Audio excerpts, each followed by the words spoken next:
A remarkable achievement, 10 tribal youths who were Maoists and had surrendered from Chhattisgarh's Aundhi region, including 2 women, have cracked the tough SSC and the Chhattisgarh Police Constable exams. This milestone, celebrated at the ITBP's 27th Battalion Tactical Headquarters, signals a transformative shift for this community near Gadchiroli. The Indo-Tibetan Border Police is earning praise for its game-changing 2-year career counseling and physical training program at the Mohol and Aundhi base, empowering these youths to script a new future. Joining me on the broadcast is my colleague Sudhir Verma. Sudhir, ये बहुत ही अच्छी खबर आ रही है इस ज़िले से जहां पर पहले माओइस्ट रहते थे, अब वो यूथ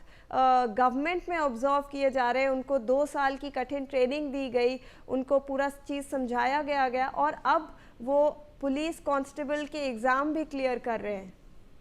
हाँ बिल्कुल, अपने आप में काफी महत्वपूर्ण और काफी ऐतिहासिक कदम इसे मान सकते हैं, क्योंकि लगातार नक्सल के खिलाफ जो लड़ाई लड़ी जा रही है उसमें जिस प्रकार से युवाओं का बढ़ चढ़ कर साथ कहीं ना कहीं मिलता हुआ नजर भी आ रहा है। अगर देखा जाए तो यूथ जो है वो चाहती है कि हथियार जो है वो अब उनसे दूर जाए और शिक्षा कहीं ना कहीं उनके पास हो, शिक्षा के लिए उचित व्यवस्थाएं उनके लिए हो और शिक्षा के दम पर ही अपने देश के विकास के लिए जो महत्वपूर्ण भूमिका जो है वो अब युवा निभाने के लिए कहने कि अब सामने आ रहे हैं। और साथ ही साथ एक बात यह भी कि सरकार का सपोर्ट भी जो है वो कहीं ना कहीं मिल रहा है। और जिस प्रकार से एसएससी एग्जाम्स में जो युवाओं ने प्रदर्शन किया है और जिस प्रकार से नक्सल क्षेत्र में जो नक्सल प्रभावित जो इलाके हैं वहां के जो युवा है वो बढ़ चढ़कर अपना सहयोग जो है वो कहीं ना कहीं देते हुए नजर भी आ रहे हैं। और जिस प्रकार से बेहतरीन प्रदर्शन कहीं ना कहीं उन क्षेत्रों के युवाओं का भी हुआ है एसएससी एग्जाम्स में, जैसे युवाओं ने बेहतर प्रदर्शन किया है। और नक्सली क्षेत्रों में जिस प्रकार से कम व्यवस्थाएं होने के बावजूद भी एक बेहतर प्रदर्शन करना वो भी कहीं ना कहीं अपने आप में बताता है कि सरकार और जो वहाँ की जो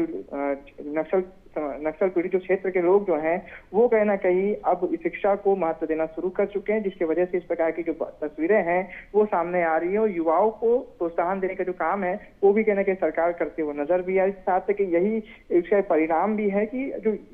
नक्सल क्षेत्र जो है वहाँ पास जो ऐसे क्षेत्रों बच्चों के जो परिवार के जो बड़े जो हैं वो कहीं ना कहीं बच्चों का साथ भी देते हुए नजर आ रहे हैं और हथियार का रास्ता छोड़कर कहीं ना कहीं पढ़ाई और शिक्षा को महत्व देने का जो निर्णय जो है वो अब ऐसे क्षेत्र के जो लोग हैं वो देते हुए नजर भी आ रहे हैं। ऐसे में सरकार भी जो है हर संभव प्रयास कर रही है कि ऐसे क्षेत्रों में कहीं ना कहीं जो शिक्षा की व्यवस्थाएं वो बेहतर हो, ताकि जो मूलभूत आवश्यकताएं हैं व्यक्ति की वो कहीं ना कहीं पूरी हो सके और शिक्षा एक बड़ा माध्यम कहीं ना कहीं इस ओर बन सके। जी बिल्कुल, धन्यवाद आपका सुधीर, हमें जानकारी देने